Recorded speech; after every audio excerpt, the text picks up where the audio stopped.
Hello all, welcome to Aifer Education. I am Safa. This video is on John Dryden. As you all know, John Dryden belonged to 18th century and Restoration period. Restoration period, what do you mean by Restoration period? Commonwealth period, Civil War England സംഭവിക്കുന്ന സമയത്ത് Charles I was executed into France, and during that time England was the Commonwealth period. Oliver Cromwell was the head of Commonwealth period.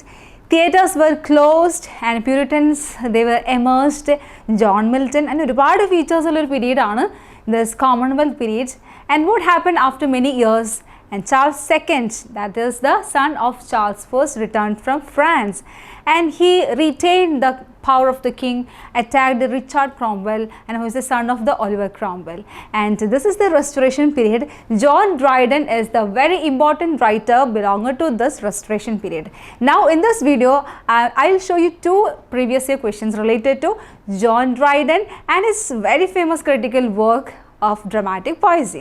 Let's find out the question first of all. This is the question. Okay, John Dryden, as you know, John Dryden belonged to this 18th century, Restoration period. Okay, Charles I France like a civil war, civil war happened. As a result of the civil war, Charles I was executed to France, and in England, Commonwealth period started. ഒരു Commonwealth period ഇംഗ്ലണ്ടിൽ വരുന്നുണ്ട് Oliver ക്രോംവെല്ലിൻ്റെ കീഴിലാണെങ്കിൽ ആ സമയത്ത് Charles ഫസ്റ്റിനെ ഫ്രാൻസിലേക്ക് execute ചെയ്യുന്നു. And that time theatres were closed in England. Strict Puritan religion, John Milton, there are many things are there in this time. So that means the Commonwealth period. So what happens next after some years, and Charles II is the son of Charles I, returned from France. Okay, and he attacked Oliver Cromwell's son Richard Cromwell, and again retained the power of king. So that's called the Restoration period. In this Restoration period, the main person is John Dryden. Now we are going to discuss two previous questions of John Dryden. Here the question. In 1688, Dryden wrote of dramatic poesy. Okay, he wrote, Dryden wrote of dramatic poesy an essay which uses dash separate characters to dramatize the conflicting viewpoints which new theatrical activity had produced. Okay, here this work of John Dryden is called Of Dramatic Poesy and Essay. Of Dramatic Poesy is a critical work of John Dryden. ഇതിലൊരു question ആണ് വന്നിട്ടുള്ളത്. ഇതിൽ use ചെയ്തിരിക്കുന്നത് എത്ര characters ആണെന്ന്, separate characters ആണ് ഇതിൽ കൊടുത്തിട്ടുള്ളത്. എന്താണ് ക്യാരക്ടേഴ്സും എങ്ങനെയാണെന്നുള്ളത് നമുക്ക് ഇപ്പോൾ എക്സ്പ്ലെയിൻ ചെയ്യാം കേട്ടോ. സെപ്പറേറ്റ് ക്യാരക്ടേഴ്സ് ഇതിൽ എത്ര ക്യാരക്ടേഴ്സ് ആണെന്നുള്ള ക്വസ്റ്റ്യൻ ആണ് ചോദിച്ചിട്ടുള്ളത്. First of all let me give you the answer, then we can move to the explanation. 4 separate characters are in the work of Dramatic Poesy, an essay by John Dryden. Now, other question. One of the most important themes the speaker debate in Dryden's an essay on dramatic poesy is dash. Okay, here options: European and non-European perceptions of reality. ഈ പറഞ്ഞ വർക്കിൽ, ഈ literary വർക്കിൽ and essay of dramatic പോയസിൽ ഒരു debate മോഡലാണ് അത് ചെയ്തിരിക്കുന്നത്. Okay, അത് എഴുതിയിട്ടുള്ളത്. അപ്പോൾ അതിൽ മെയിൻ ആയിട്ടുള്ള ഇമ്പോർട്ടൻ്റ് ആയിട്ടുള്ള തീംസ് എന്താണെന്നാണ് ക്വസ്റ്റ്യനിൽ ചോദിച്ചിട്ടുള്ളത്.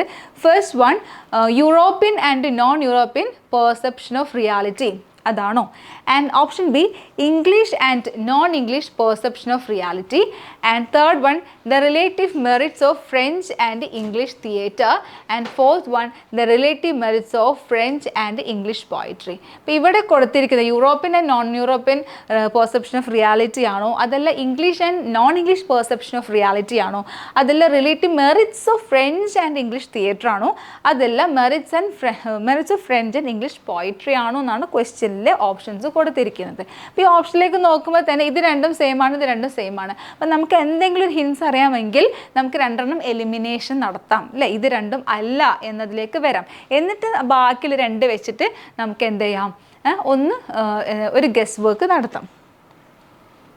Here the right answer is the relative merits of French and English theatre.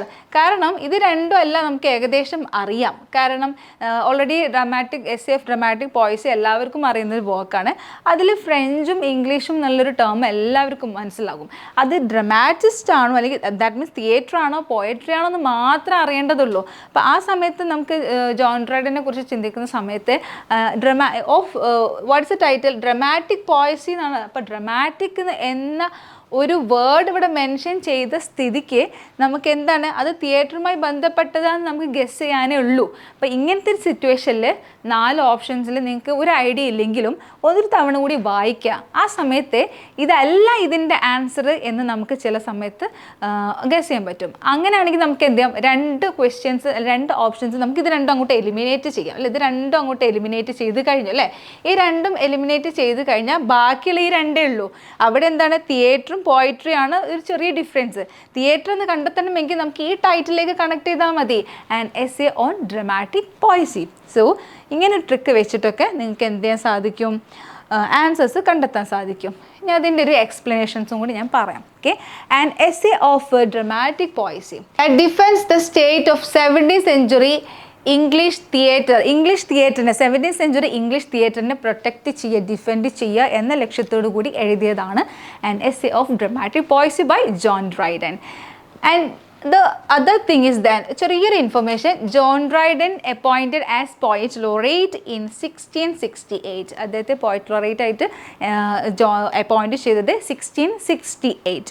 And he lived through English civil war. അപ്പം അത് ഇമ്പോർട്ടൻ്റ് ആണ്. ഞാൻ ആദ്യം പറഞ്ഞ കാര്യമാണ് 1640-1651 which saw the execution of a king Charles first അല്ലേ, എങ്ങോട്ട്, ഫ്രാൻസിലേക്ക്. And the restoration of the king, Charles second മകൻ തിരിച്ചു വരുന്നു.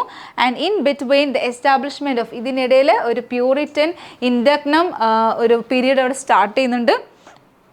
That kept the theatres closed more than a decade. Theatres closed during this time, the Commonwealth period time, theatres were closed. പിന്നീട് അത് re open ചെയ്യുന്നത് Charles second തിരിച്ചു വരുന്ന സമയത്താണ്. അപ്പോൾ ആ ഒരു സമയത്ത് തിയേറ്റേഴ്സിൻ്റെ അല്ലെങ്കിൽ ഇംഗ്ലീഷ് തിയേറ്ററിനെ ഡിഫെൻഡ് ചെയ്യാൻ അതിൻ്റെ ഇമ്പോർട്ടൻസ് ഒക്കെ പറയാൻ വേണ്ടി ജോൺ ഡ്രൈഡൻ എഴുതിയ വർക്കാണ് an essay of dramatic പോയസി. And this is the explanation of this work. Dryden wrote an essay of dramatic poesy in 1665 to 1666 during an outbreak of plague in which London's theatres were again closed. Theatres ഒക്കെ close ചെയ്തു. എല്ലാവർക്കും ഡ്രാമയുടെ ഒരു touch വിട്ടു പോകുന്ന സമയം, interest പോകുന്ന സമയത്ത് theatre വളരെ ഇമ്പോർട്ടൻ്റ് ആണ്. അതിൻ്റെ സ്പെഷ്യാലിറ്റി ഒക്കെ പറഞ്ഞുകൊണ്ട് ക്രിട്ടിക്കൽ വർക്കാണ് an essay of dramatic poesy. And here 4 separate characters നമ്മൾ ആദ്യത്തെ ക്വസ്റ്റ്യനിൽ പറഞ്ഞിട്ടുണ്ടായിരുന്നു. Here talking of 4 friends. ആരൊക്കെയാണ്? Eugenius, Crites, Lisideius and Neander. ഓർമ്മിച്ചു, Eugenius, Crites, Lisideius and Neander. They discuss the merits, relative merits of English writing as compared to the ancient and the French. ഇവിടെ ഇവർ ഈ 4 പേര് ഇരുന്നിട്ട് ഒരു dialogue പോലെ കോൺവെർസേഷനിലാണ് ഈ ഒരു പിന്നെ വർക്ക് പിക്ചറൈസ് ചെയ്തിട്ടുള്ളത്, അത് സെറ്റ് ചെയ്തിട്ടുള്ളത്. ഈ 4 പേരും അവിടെ ഒരു കോൺവെർസേഷൻ ഡയലോഗിലൂടെയാണ് ഇത് കടന്നു പോകുന്നത്. അവരെന്താണ് ഡിസ്കഷനിൽ വെച്ചിട്ടുള്ളത്? Merits of English writing, English റൈറ്റിംഗ്സിൻ്റെ മെറിറ്റും, അതുപോലെ തന്നെ അത് എന്തുമായിട്ട് അവർ കമ്പയർ ചെയ്യുന്നത് ആൻഷ്യൻറ്റ് ആൻഡ് ഫ്രഞ്ച് റൈറ്റേഴ്സുമായിട്ട് കമ്പാരിസൺ നടത്തിയിട്ട് ഇംഗ്ലീഷ് റൈറ്റിംഗ്സിൻ്റെ ഇമ്പോർട്ടൻസ് ആണ് അവരുടെ ഒരു ഡയലോഗ്സിലൂടെ അത് വരുന്നത്.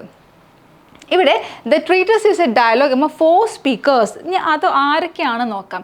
ഈ പറഞ്ഞ ക്യാരക്ടേഴ്സൊക്കെ റിയൽ ആയിട്ടുള്ള പേഴ്സൺസ് ആണ്. Just find who are the real persons related to this character.